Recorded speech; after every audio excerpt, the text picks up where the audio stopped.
Hello, Conquerors. I am your host and humble guide maker, the Purple Bull Moose. Welcome back to the channel where we cover all things Old World.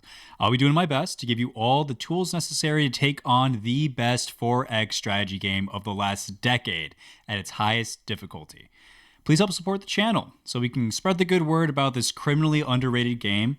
We are halfway to the 500 subs needed to monetize, so at the risk of being cringy, I'd appreciate you helping me get across that first hurdle. Now, without further delay, let's get into it. Today, I am ecstatic to report that the team at Mohawk and Hooded Horse have provided me with early access to the Wrath of Gods DLC. They gave it to me last Friday, so I apologize for the delayed release of this particular game, but it gave me some time to play through a few games of the new content and bring to you my findings now that it is finally released. The TLDR, worth the money, worth the wait.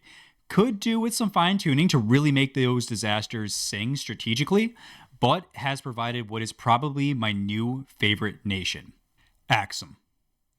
Now, Aksum's got a lot of good things going for it. Quite frankly, it has a very unique playstyle, but let's go ahead and break it all the way down from the top. First, the unique aspects to their nation specifically. Their nation has access to the Mint Coin project. Now, that Mint Coin is, like a lot of the city projects that you'll see, has access to the 4 tiers, each available at each new level of culture that comes online. Has 4 levels to it, each one coming available at each new level of culture that you achieve inside of your cities.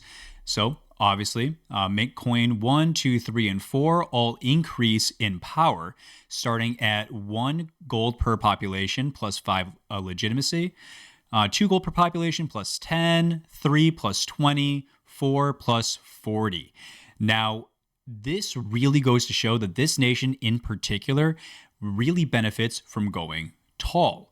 But also in both cases of not just culture, but also growth. And it's one of the few nations that really goes out of its way to make growth a huge advantage towards its gameplay.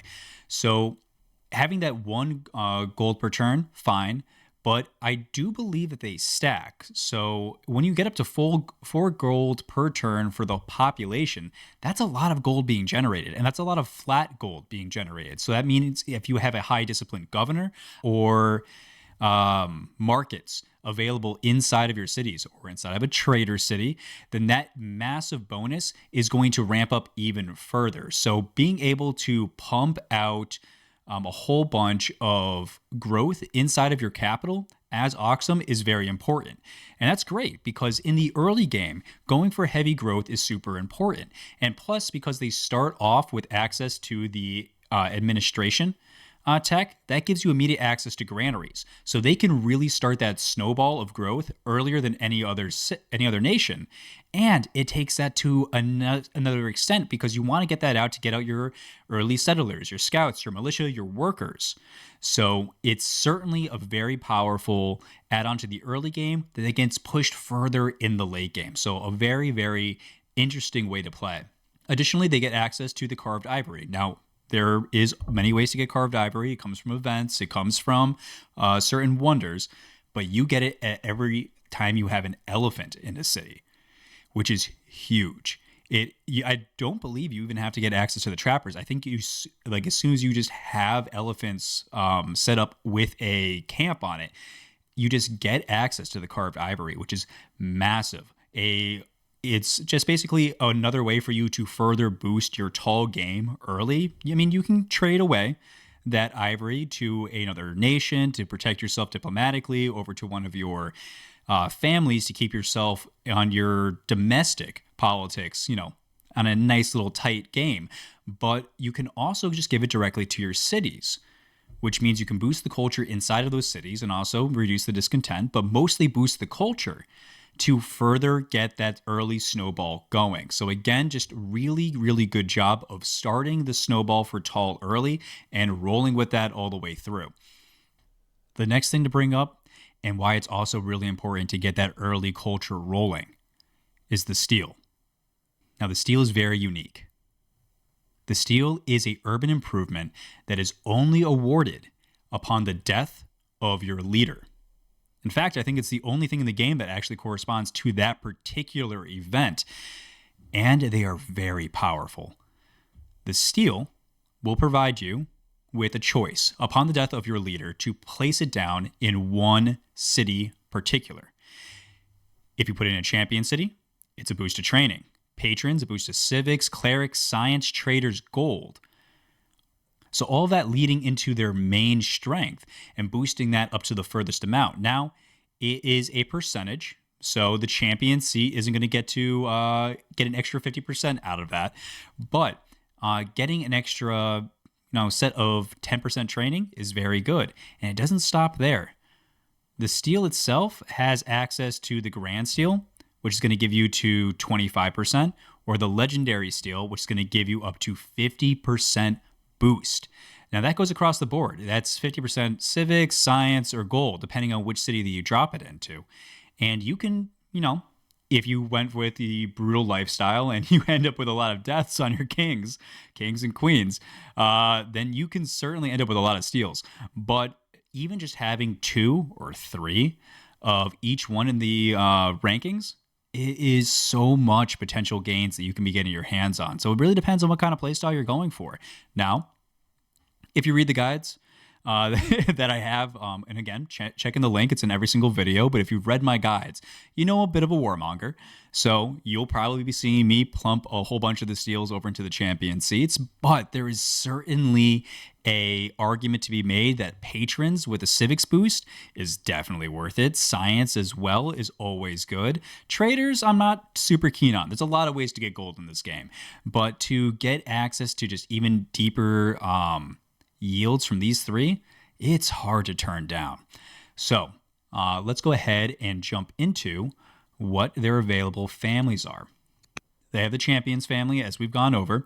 For those of you who are new to the game or maybe just tuning in because the new DLC has dropped, first off, welcome. This is by far the best 4X strategy game that I've ever played. I've been a deep Civ fan for years. I think I was playing Civ 2 in my friend's room when my parents would let me play video games. So I've been a 4X strategy fan for practically my entire life, and there is nothing better than Old World. And one of the reasons is the family system. Having certain families that you can bestow changes your gameplay, even in the same nation, from game to game. The champions are going to be giving you the most training or the best production of military. That is flat 2 training per turn. Their cities can take an extra beating. All units start with steadfast or the ability to really kick the crap out of tribal units, which we will certainly be taking advantage of. And in their family seat or the individual capital, each family, their first city becomes their seat of power. So in the family seat of power for the champions, that's an extra 50% to all yields of training. Massive, massive pickup. So you can be turning this into a printer for units later on. You will almost never see me, at least for Aksum, gloss over on the champion seat. But let's go ahead and continue on. Next up is the traders. Always a fun choice. They are one of the best for the caravan spam. You can check out a couple of playthroughs. I think it's my Babylon one, where I take on the, to the largest extent of abusing the caravan system. But that gives you access to diplomacy by sending somebody a caravan, another nation, gives you extra bonuses to their opinion of you, and it also gives you a whole bunch of gold. All the trade-off is your cities don't grow while you do it, but it is certainly a useful trick to have in your back pocket. They also get a plus 100% output to nets and an extra 6 gold per turn per specialist. Not that you ever need an additional nudge to build specialists. They are some of the best aspects of this game. But to get an extra 6 gold per turn certainly never hurts. But it is that aspect that will make me typically choose, when I'm playing Aksum, between these 2 cities. It all depends on who's going to give me the most culture. If I have a whole bunch of nets with dyes and pearls, that's a lot of culture to double with a trader city. But if I have access instead to a lot of gold, silver, gems, and what else is it? Yes, and pearls again. Then, quite frankly, the patrons are a great one to go into because that is a 25% boost to not just those resources, but any source of culture per one that you have inside of the city. So if you have 2, or 3, that's a 50-75% chance, 50 to 70% increase to all culture output, which is huge. Not to mention, when you get that culture up, that's an extra +2 happiness, which for those who are uninitiated is a great way to increase the growth of a city, knock down on the maintenance costs, which all individual improvements do have a maintenance cost associated with them, but it's also a great way to keep your families in line. Keep the cities happy, keep the citizens happy, and the family's got less to worry about. So less headache means the better opinion of you. So that'll typically be our third choice of family, whichever one's going to give us the most culture. We are always going to go for the unit printer and the clerics. This is one of the best parts about Aksum. Aksum has access to their starting techs: trapping, administration, but most importantly, labor force. Labor force gives you access to a law. And as we'll go over their unique units in a little bit, you need 4 laws to unlock your first level of unique unit. So having access to 1 law right from the get-go is good, but having access to 2 laws right from the get-go via clerics, which give you the free, let's see. Oh, it's not even outlined here. But whenever you settle the clerics family, it will give you access to the monasticism technology. Inside the monasticism technology unlocks the access to the laws of either monotheism or polytheism. Both great in their own regard. We'll cover that later in the game. But having access to 2 out of 4 laws by like turn 10 is so powerful. You only need to get 2 more laws after that. And I will go ahead and give a little bit of spoilers. We'll be going for serfdom and citizenship to be getting those next 2 laws. But you can get it on so fast that you can actually rely on getting your unique unit faster than most other nations. And because you're going to be going for your unique unit, getting your culture up is also a really good idea because you need a strong level of culture to be creating their upgrade. So all the parts of Aksum are curated very nicely to all fit together. You have families that generate extra culture. You have families that give you free laws. You have families that print out those units. Now let's talk about those unique units. We have the Dempt and the Shoteli. Now, these are very, very cool. They're unique. They have a very unique ability with disarm, meaning that whenever you attack a unit for the next 2 turns, that unit is disarmed, meaning they have negative 20% attack and defense. It's essentially you're demoting the unit to whatever its lower category is, and it really gives you advantage for any other follow-up attacks. As long as these guys are leading the way and opening up the salvo, every unit that comes after is doing even more damage than they would normally. It's basically a 20% increase to the rest of the damage that your units are going to be outputting. So we will certainly be going on these guys more than anyone else, with Aksum more than anybody else, cavalry. Because if you can not only weaken the units and damage the units, but also reduce their defense, I can't think of a better way to put together a route. I haven't gotten a chance to do it myself. I can't wait to explore with you here on top of the stream, but I am very excited to get into it. So the fact we're going to be able to get these guys really online very fast, that we're going to be able to print them out very quickly, it is going to be very, very good. And on top of that, the shrines benefit the production of units even further. You have not only the base war shrine, which is +2 training, but you also have the forge shrine, which gives you 1 additional training per adjacent lumber mill. So if you can get this into a forest and surround it by lumber mills, that is a 6 training wrecking ball that you then boost with the champion's family, further boost with your steels, further boost with your barracks. It is going to be absolutely absurd. I guarantee you we're going to get to the point where we're going to be 1-turning level 8 units, and it is going to be so much fun. I'm so excited. Frankly, you can get away with putting all these shrines, like polytheism, while not historically accurate, as you can tell by the jewel here and the windows here. Aksum was a traditionally Christian kingdom, but they had a polytheistic religion at the beginning, and what a polytheistic religion it is. Further growth to push that mint coin bonus, extra training, and then gold on top of it. Who hates gold? Now let's go ahead and talk about their leaders. as with every single other nation out there, Aksum is no different, that they have a nice little array of leaders for you to choose from, depending on your playstyle. So you have the base leader, which, like the rest of them, is just kind of basic. Everyone has their opening leader that has, just the one little aspect right here, educated. You do have the pious leader, the pious commander, who themselves actually come with a very nice wife that you get right off the rip, which is always nice. I think she's a judge that you can use to rush out some units utilizing gold. So it's certainly cool, certainly cool. But, let's talk about the more interesting choices. You have Izana. And Izana was known for being the first one to actually bring Christianity into Aksum. And you get that feeling because on turn 1, all the units that are generated have access to sacrifice themselves to create Christianity. So that is all your militia that you generate, workers, scouts, settlers, if you're feeling bold. Any single one of the units that is generated while he is alive, while he is the leader, can be deleted to then get Christianity on turn 1. It's a very unique play style. We're not going to be utilizing it here in this playthrough, but if there is interest, obviously we'll come back to Aksum. But I obviously still want to showcase all the other awesome leaders inside of this. So, tune in. Leave comments inside of the YouTube channel to let me know what you're really looking for. If you're trying to start a longer conversation, join us over on the Old World Discord and subreddit. We'd love to have you. But for this game, let's go ahead and talk a little bit more about the people available. Goody is interesting. She is similar to the Roman leader, the dictator. Who was it? Yeah, Sulla. Where you have a mission that you can do to bring families back in line.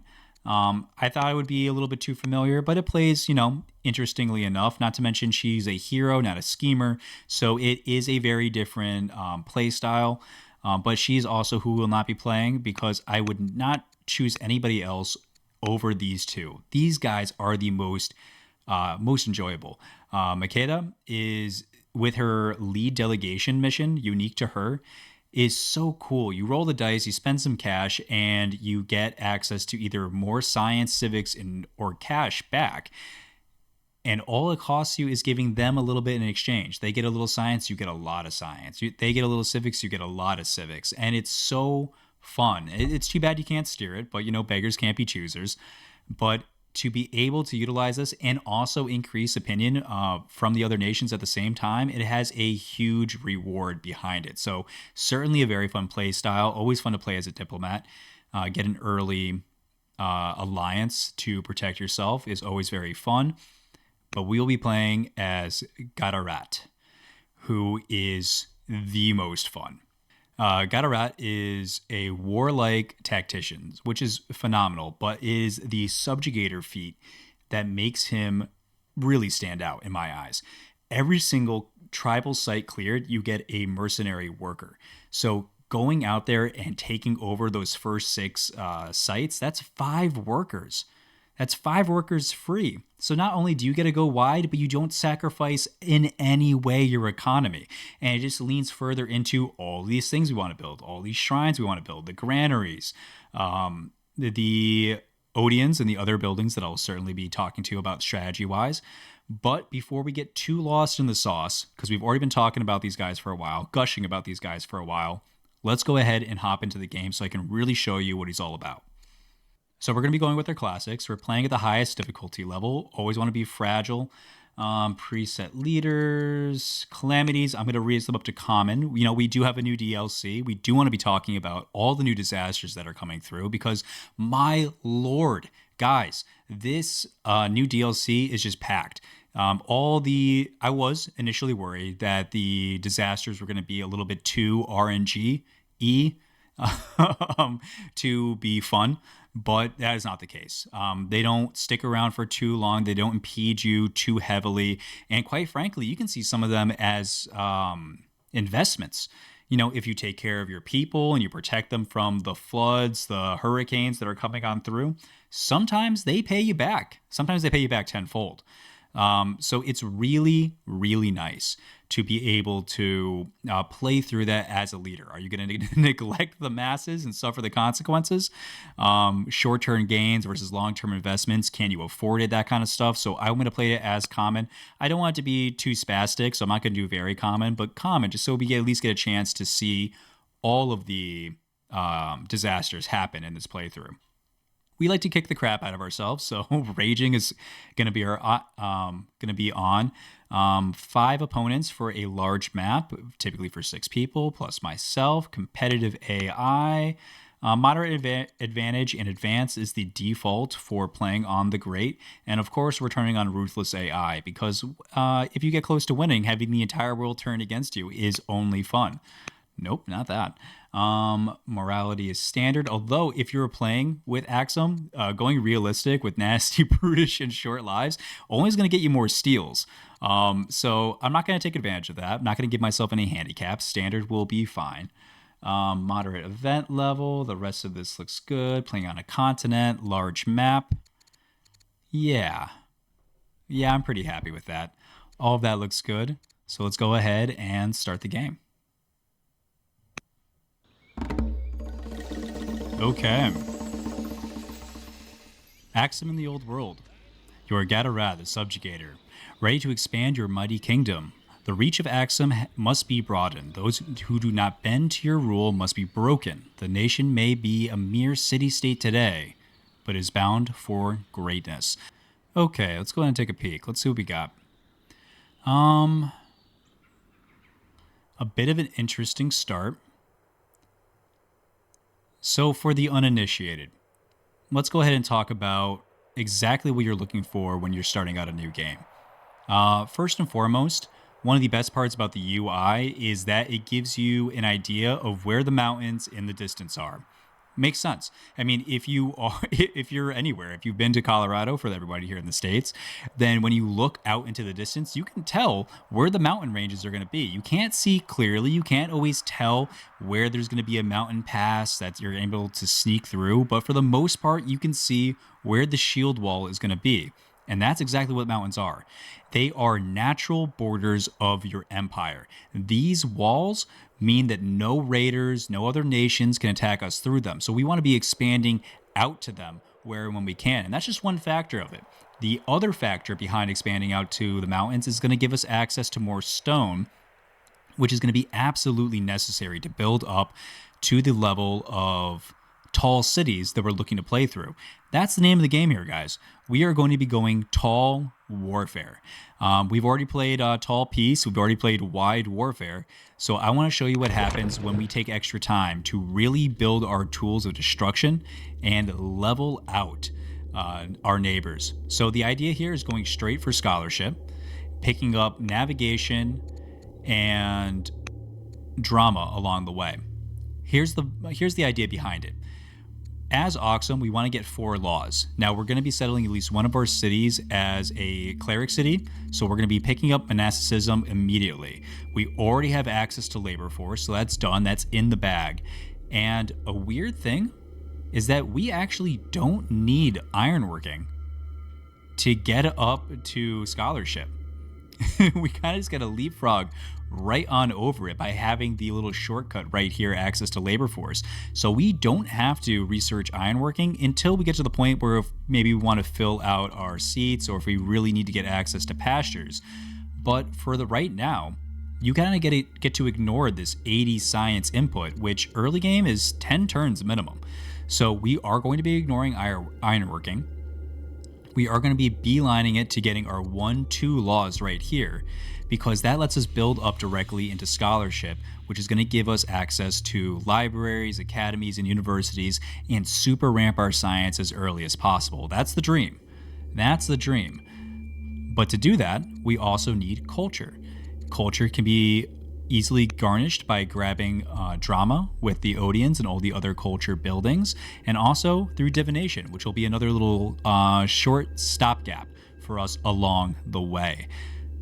And honestly, with this very limited amount of tech investment, getting up to some of the most powerful buildings to be able to produce extra civics, to be able to produce extra science, extra culture, we'll hopefully get a chance to seriously showcase the power of it.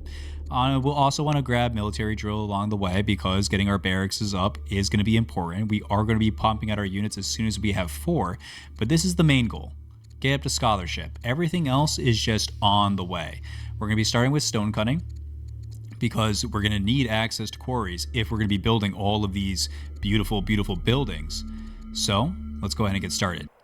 So this is going to be our capital. First city out, always the capital. And the question is, who do we want to drop in here?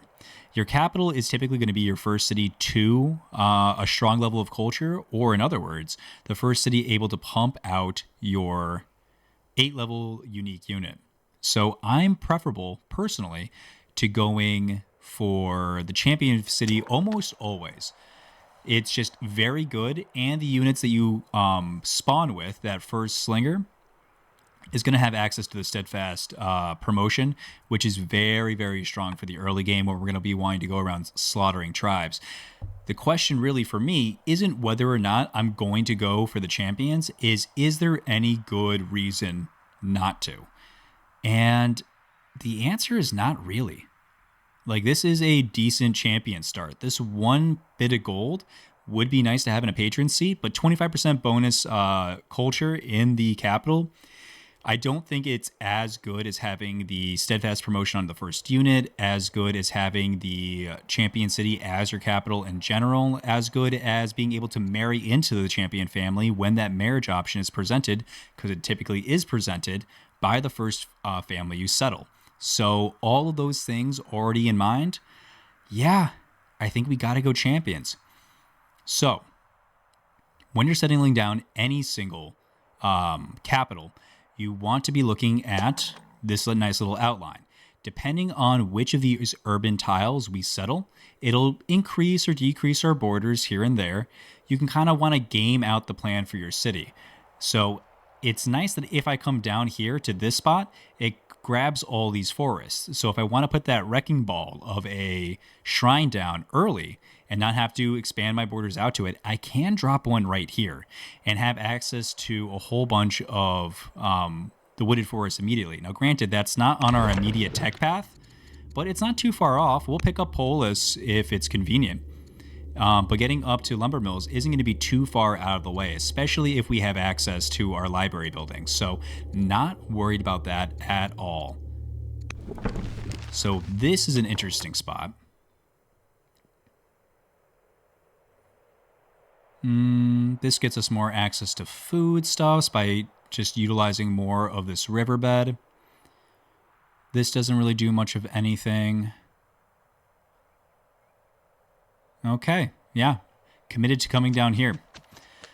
Now, whenever you're settling your first city, you're going to get a free improvement, and that improvement is going to be a garrison. Now, there's a few ways to view this. You can either drop your garrison somewhere where it will be in a good defense of your capital tile specifically. So if you want to put it right next to it so you can form a nice little battle line, you can certainly do that if you want to be extra cautious. I'm not that cautious. It has to be connected to 2 other urban tiles, but you can do Alt right click, which will produce this little event reminder or improvement reminder. And you can drop down an improvement, or you can get specific and drop down garrison or any of the other tracks that you want to leave for this. But just improvement will be more than enough. And then it will drop that there. Now, I have the option turned on inside of, I think it's UI, yes, to only show map tracks when I have a worker selected. So if I just turn that off so you can see this early track, it'll produce right there. And then that is where the game engine will drop my garrison. So the question is, when I'm settling here, where do I want to drop my garrison? Whenever you drop down a urban unit or an urban improvement, it's going to grab the surrounding tiles. So is there anywhere to drop this that I think it would be advantageous? Actually, this is actually a pretty good spot for it. Yeah. So the plan is starting to formulate.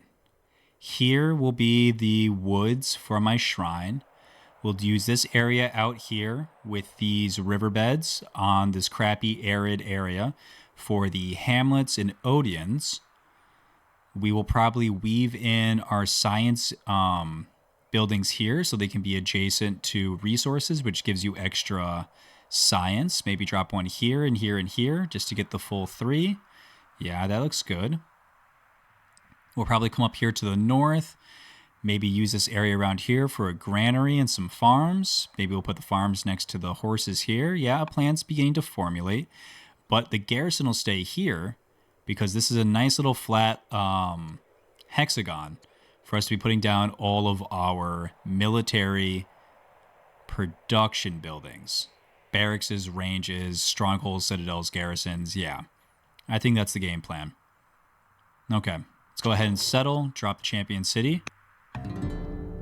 Very nice. All right, guys, turn 1. Cool, but most challenging and, in my opinion, probably the best aspect about Old World that makes it so unique is the order system.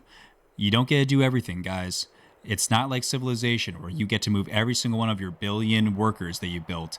You only get to utilize however many units you have based on the orders that you have.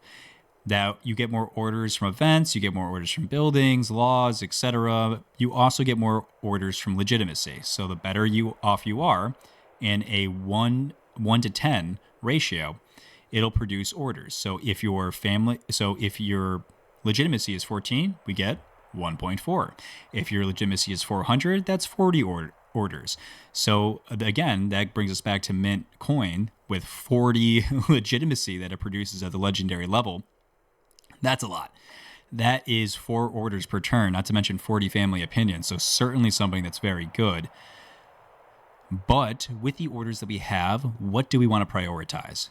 We want to prioritize getting up our growth tiles. So coming up to this farm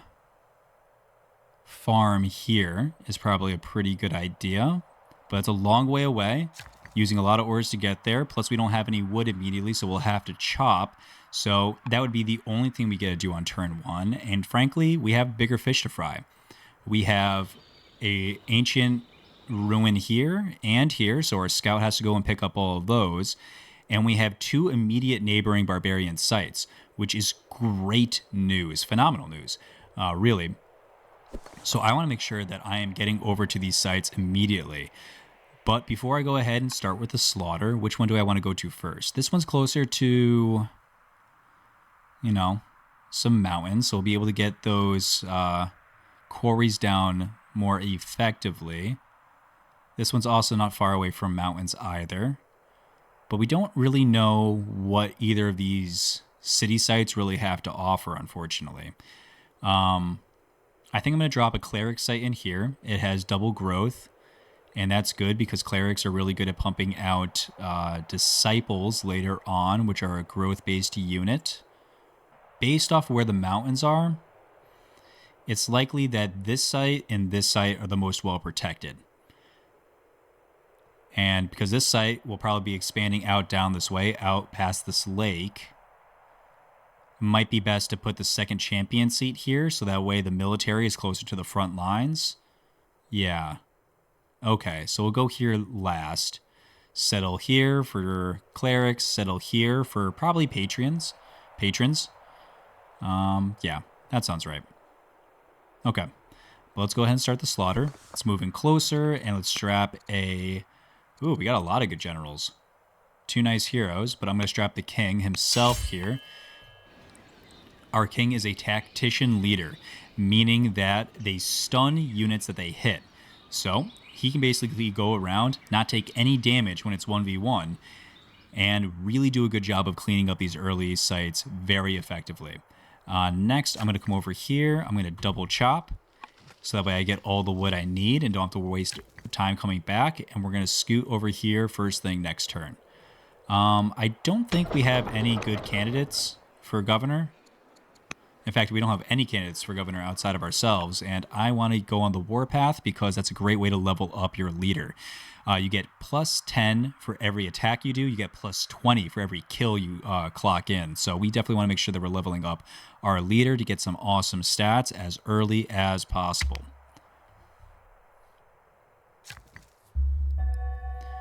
All right, fulfill a promise, make a farm. Farms are great. We want to be building more settlers as quickly as possible. We got 3 sites immediately that we're aware of that we want to settle. So we're going to need food to do that, and we're going to need growth to do that. Luckily, getting a barley tile up is going to give us 2 growth and 14 food, which is massive. So being able to get that down, probably going to throw a granary right down next to it. Good play all around. Probably surround that with some farms. Maybe expand the farms further out in this nice lush area. Keep the bread basket going this way. Yeah, that sounds nice. Nice little bread basket option over here too. But we will come to that later. Next, we're going to get right up on top of this guy, do 7 damage, kill him in 3 turns. And look at that. 3 turns will be before he gets his second unit out. So only got to deal with the 1. We'll clean them up, get a free worker from clearing out this site, and then mosey down south. 2 turns left. I am curious about what might be up here, but I think this is enough of a defensive area where we have access to this lake, we have access to this choke point, that I don't think we necessarily want to expand out further this way. I am much more concerned about what might be in this little corner here and what's further out down here. So I'm going to start bringing my scout this way so that way I can circle around and down by picking up this later. 2 legitimacy, but it's going to cost us some gold. We can sell our wood to do it, or just straight up flat stone. Yeah, no brainer for me. Definitely want the stone. Going to be super useful to us super early, so yes. Going to use our king, another swing. Let's go ahead and bring it around town with the scout. Check out all these nooks and crannies. Make sure we're not missing out on anything. And I'm going to take this militia and start moving them this way. Maybe the scout finds something else that it wants to explore when it's down here. Might as well use him to pick this up while we're out.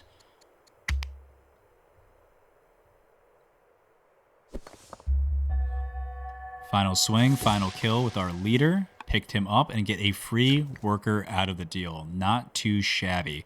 Gonna grab this gold mine immediately, get that online.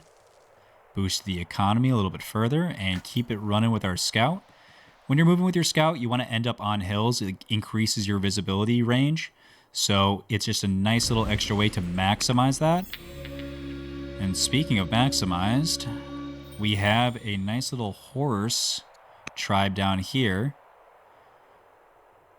That is definitely going to be super annoying. So the bad news is that they're here. The good news is we can certainly take them on. And they have access to gems, maybe? No, this city site will have access to gems. So we'll probably throw the patrons down here, which I guess works out well. Would have liked a little bit more access, but we'll see what else we can find.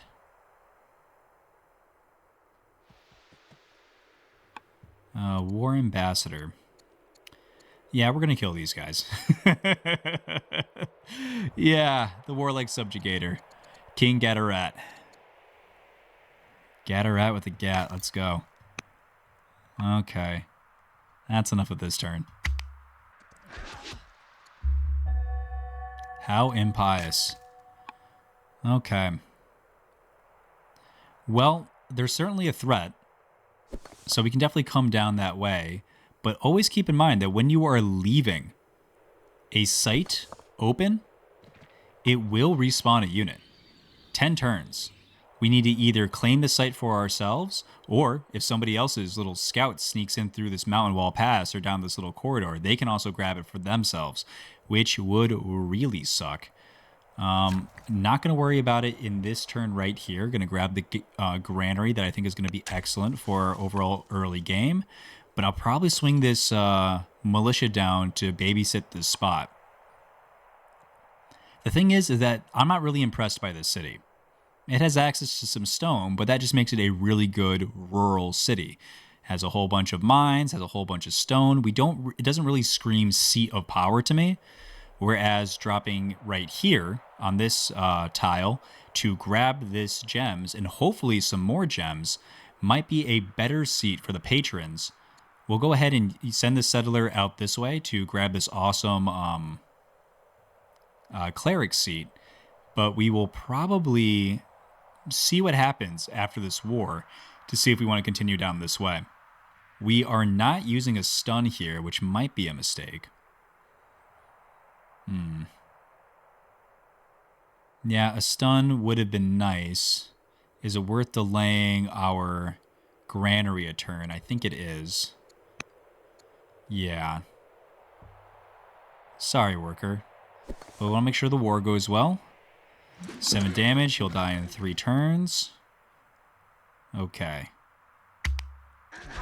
And there's that marriage offer we were talking about. So, we can marry... Is that the oligarch herself? Ooh. That's not bad. When you marry somebody, it increases their opinion of you. Not to mention you get a whole bunch of events, which might be a little bit of a pro, a little bit of a con. We'll see. The other option is a commander, which is terrible. Commanders hate tacticians. Every single one of the archetypes have a opposite archetype. And in this game, opposites do not attract, ladies and gentlemen. So commanders don't play well with tacticians, and you want your wife to get along well. Guys, lead through love in Old World. You want to make sure that you're keeping the family tight, your heir close, your spares close enough to not murder your heir, and a good relationship with your wife, because good relations increase the stats that people produce, and no one will produce more stats for you than your wife and the heir to the kingdom. So picking somebody who off the rip has a minus 60 opinion of us, that's not good.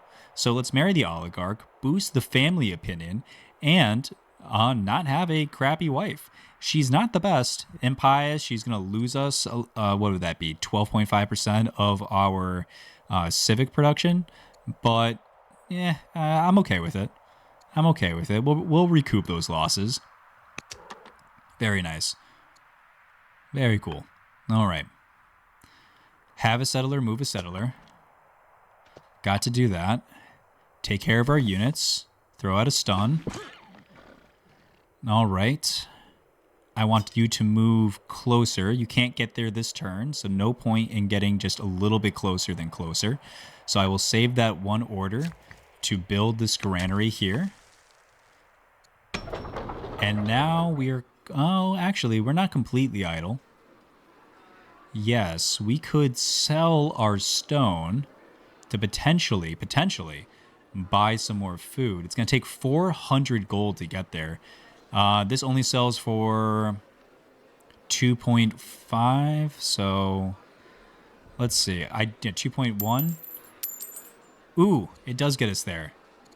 Okay. Don't need to sell all of it, but let's sell as much as it takes to get there. Yes, and we get another settler very early on. That's super useful. Okay.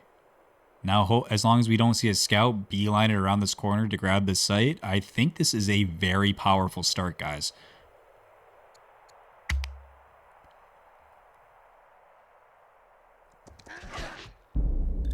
Oh, get used to this new motif for events, guys. This means a disaster is coming. In Adulis, the ground shakes, belongings are scattered, buildings sway, prayers are spoken, no real damage was done, but the people mutter fearfully, what is to be done? Let's ensure critical buildings will not so easily collapse. Well, too bad we sold all our stone. So unfortunately, I think we just kind of have to let everybody down. That's too bad. Well, you know, not all is lost. Sometimes when you take out a tribal site, it'll give you resources. So what do we get? Come on, stone. Weapons of war. Didn't give us any resources. Oh, but it did. But it did. Oh, God. A warrior would be great. But quite frankly, we could really use those resources. So I will take that. Huge. All right. So how much is it going to take? It's going to take 90. Yikes. 90 stone. So that is 90 times 4.2. Woof. So we're looking at 360. Okay. Well, we're not using our iron. We're not building warriors. Because just to make it very clear, we're not going to be building warriors at all this early game. We're not going to use any iron really at all until we have access to our unique unit. We're going to save it. We're going to build a whole bunch of mines probably in this city right here. And we are going to absolutely abuse that iron later. For right now, we just want to focus on food, stone, and I guess sometimes wood, because we will only be building slingers. Now, the reason for that being is that our unique unit is a melee unit. Yeah. So they're a melee unit, which means that they're fulfilling the same niche that warriors, spears, axes, swordsmen would otherwise fill. So we don't need to double down on melee. And you want a nice little like balanced portfolio of units. So we're going to want some range, we're going to want some melee, and we're probably going to be coming in with some cavalry. But in the meantime, if we don't need that iron, we can sell that iron. So we are going to sell enough to get that 360. Hopefully this is enough. Looks like we're going to have to sell a little bit of our wood as well. There we go. And then we need to buy. Not quite enough, but it's close. There we go. There's the 90. Shaken confidence. Pay the 90. Protect our people. Very good. Have a settler, move a settler. More access to quarries up this way.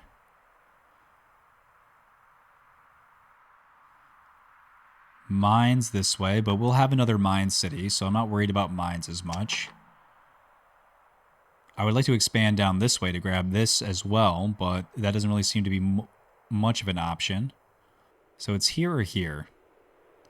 Yeah, this quarry's too good. Let's go here and found our clerics. Okay. Very nice. So, yeah. I mean, this is a very well-protected start. Look at this. Look at this. Not only do we have a mountain range, but we have a giant desert beyond that. No one's coming to get us. Oh, God. If we just set up like a couple of forts here and here, this entire area is shut down. We'll plug up this hole right here and again down this way. So, yeah. Exploring this a little bit more. It doesn't look like we have any more gems. But this is too good for a rural city, I think. I think it'd be better to see what might be down here out in the fog of war. Maybe we can explore that a little bit. Swing up and around through here for our exploration. God, we're really playing with fire by not grabbing this site again. But you can only do so much. And in the meantime, we're picking up yet another worker that we'll probably be sending west to go help out with the development of this place. Because look at all this food. Oh, God. Food for days. Is this also lush? Temperate and lush. Okay, so the breadbasket is going to be down this river. Yeah, this is kind of a tight city. Might have to plow over this particular food right here. TBD. TBD. Maybe we go polytheism this game. We got 2 awesome spots for the Forge Shrine. Much to consider. Much to consider. New city, new worker. We're going to have a plethora of workers. I know we have the one for free, but workers that belong to a family get things done in 1 turn earlier. So these mercenary workers, while we get to keep them all game, they're just slower. Doesn't matter what city that they're in. They're never going to be as fast as the real McCoy. So it's not super useful to us to only have the mercenary workers in case there's something we really want to get done, and waiting that 1 extra year is going to be too painful. But, you know, still nice to have. Still nice to have for the backup. But let's go ahead and end the turn there. Big Al. Clear 3 tribal sites. Wish you told me that a little while ago. I don't even know where 3 tribal sites might be at this point. 6 techs.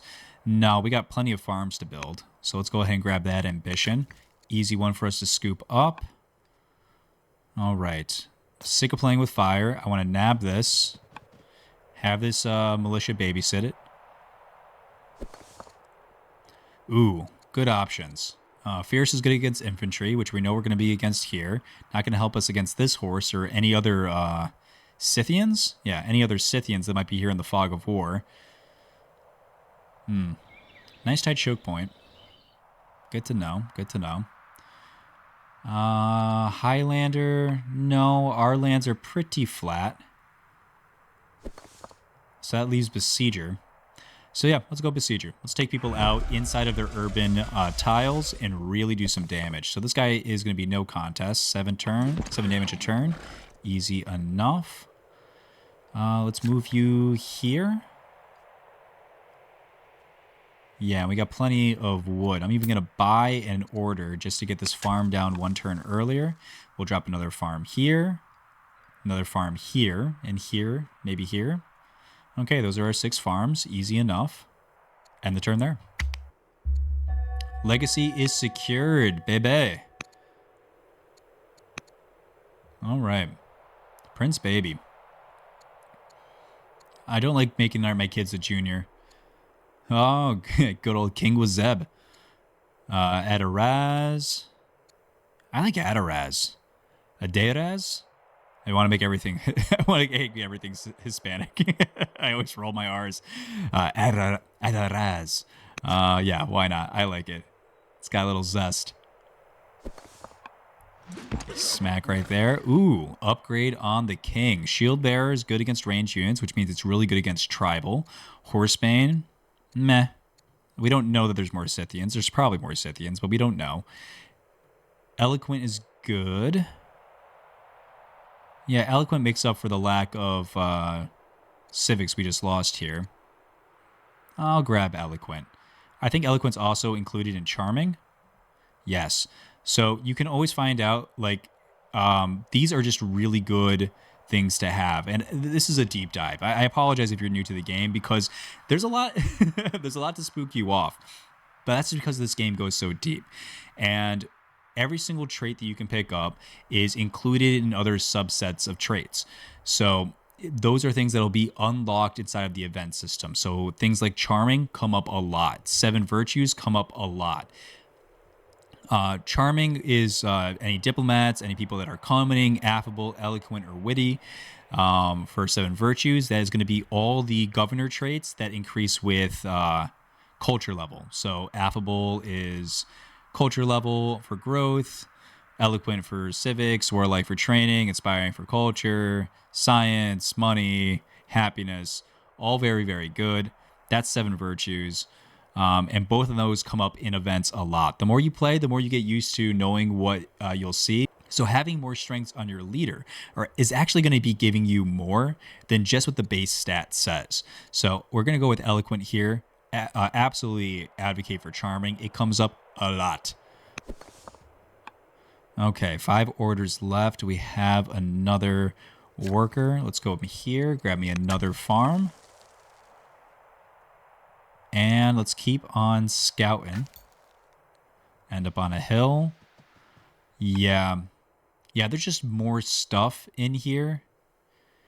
Hell, I mean, there's actually yet another really good spot for a Forge Shrine. So maybe we do go Polytheism in this game. Polytheism God King. Ooh, yeah, that's a fun little combo. Polytheism gives you the ability to build shrines in every city, build all shrines in every city, as opposed to only being able to build each shrine once. And then Divine Rule is going to give you 1 extra order per pagan religion.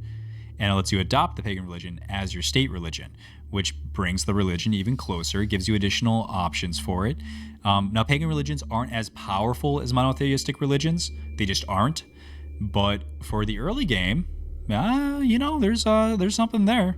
There's definitely something there, especially when it has this much of a use case where we can get in all 3 of our seats. Yeah, this is going to be the patron seat. If we can get the Forge Shrine in all 3 of our seats, that is a very, very powerful military production. I don't think we can ignore that. and I think it's going to be too fun to showcase. So that seems to be where we're going. Let's keep exploring. The Persians. All right. Hello, Persia. I'm just going to go ahead and be very, very humble. Looks like we're not expanding any further. It looks like you guys wiped up the rest of the Scythians. So we're going to drop the city here, build a barricade, and hope that the Persians don't ask for too much for our lunch money. Looks like they are going to be behind this choke point, extended out here, and I don't see any other ways for them to get through. We'll have to check up in this one little spot, but that'll be revealed when we drop our city. But yeah, Persia. Any good stuff yet? No wonders. Just 4 weak cities. Okay. All right, we'll keep an eye on you. All right. Did a pretty good job building up the city. I don't think there's anything that's really shouting at us to get down right now. These guys will probably rotate out this way. We'll hold on to this guy here, but this city's up and running. Definitely don't want to move you along to the next city, so you'll just hang out right here. So I'm going to take a second to drop down the pins for my playthrough. I do this a lot. And it's great. It's such a good way to keep track of exactly what you want to do so you don't end up building over the stuff you have because you're limited, you know? But you're so many things you want to build in your cities that you kind of get, I don't know, you just don't want to get sidetracked. So we're going to go ahead and just lay down some tracks to show exactly how we're going to be building out the city. All right, this gives us some access and some flexibility. The idea is to build up in this quadrant our little hex of military production, as mentioned earlier, to take advantage of the adjacency that you get +1 science per adjacent resource, which then gets boosted by 30% and 20% and then 50%. So getting that extra flat science is always very nice. So getting these next to 2 adjacent resources is good for our libraries, academies, and universities for the horses and the olives down here. We'll be building our courthouses and other legal buildings around this way as well. And then our neighborhoods will be over here with our baths, our hamlets, and our culture-based buildings as well. Gives us a little bit of wiggle room in case there's anything we want to drop down here in the middle. It gives us 1 space next to the capital in case we want to drop down a wonder or something that has that particular requirement attached to it, and just a little bit of breathing room. You never know what comes up, but yes, looks good, like it a lot. And we're gonna go ahead and turn on map tracks back on, so that way we only have access to them when we have a worker selected. Yeah, right here, only show map track for workers. Turn that back on, save, and they're gone. When we click our workers to go put something down, all of them are already outlined. And when they become available, when they're able to be built, these will, instead of being grayed out, will pop up with a burst of color, so that way you know that's what it's time to build right now. Very cool. Finish the kill here. I'm going to go ahead and pause this worker. Nothing really for you to build just right now. You're fine and when you are, so let's spend some time scouting. Scouting around. We know Persia's out there, so I'm not going to worry about that area. Found more Scythians. I'll let the Persians take these guys. This is a nice little choke point for us to be able to hold if a war comes. So if we clear... maybe we don't want to. Decisions. Maybe we do want to hold on to this area. We'll see. We'll settle this area. But if we keep these woods here, that gives Persia cover if they attack into us and we attack back at them with range. If we cull all these trees here, then that means that they can't utilize this area for cover against us. So definitely something to keep in mind.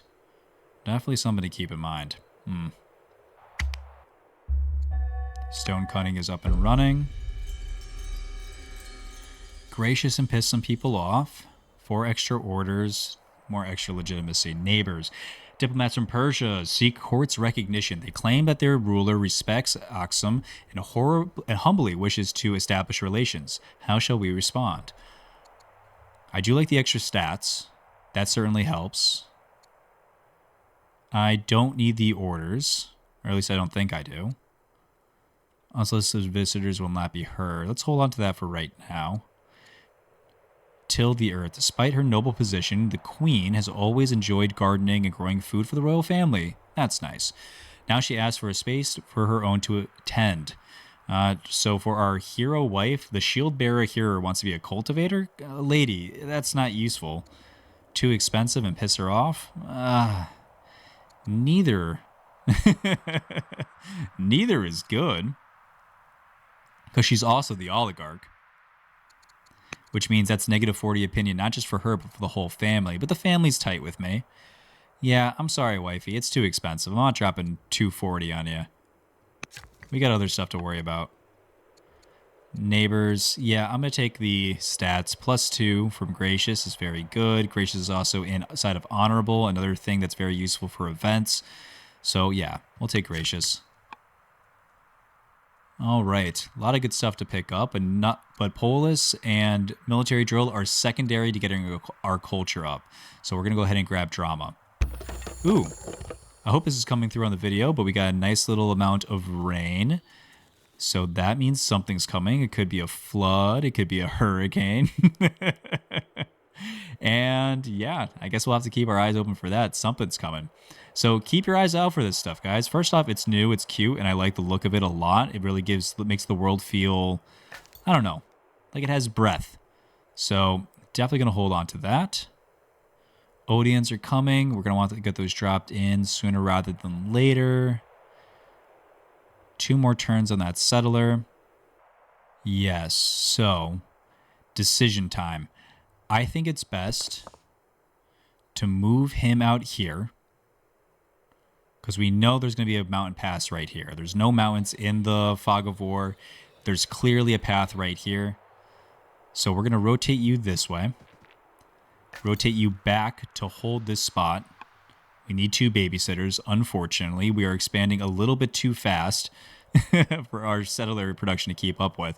So I'll probably produce yet another settler out of Wukro. And we still need to pick up the Scuddy Hut. Much to do, much to do. Yep, Persia's taking that. Yep. All right. So we planned out everything. We still have this farm site available. So if we have resources to be able to go over that way, we probably will. Keep working our way through. Oh, and we have access to elephants, which means we have access to ivory as Aksum. I could force march in here to get here 1 turn earlier, but I don't really think that's necessary. My guess is that whatever lives beyond here is going to be just fine coming out to me. I'm going to go ahead and grab Shield Bearer here. We are ranged units, so extra attack and defense against other ranged units is very good. Better use of our training, I think. We'll use you to swing down here, grab me this extra farm. It's not on a tile for my expansive, very expansive uses here, so we'll be okay in that regard. But we have 2 more goody huts to pick up. I might even use this worker to grab this goody hut and use you to grab this goody hut when we're done. Yeah, that seems good. But you have to stay there to babysit. You have to stay there to babysit, and that's just going to have to be enough for this turn. All right, both of you guys are going to be heading this way. Have a settler, move a settler. We're going to be moving you down to get over here as quickly as possible. Yeah, that's just a much nicer city than this little crappy, clearly rural area. Nice. Melee attacked into our tactician, which means he got damaged himself. Thank you. Do that one more time so I can kill you next turn. Very good. We got 3 workers. Yeah. Come here, get the really, really good farm up. What do we want to build? We can afford another settler here. So I think that's what we do. It's going to be 7 turns, which is faster than the 8-turn one here. We can't afford this. So I think we're going to grab a festival. These city civic projects, they're not the most useful, but they are not unuseful. And they fill little gaps here and there.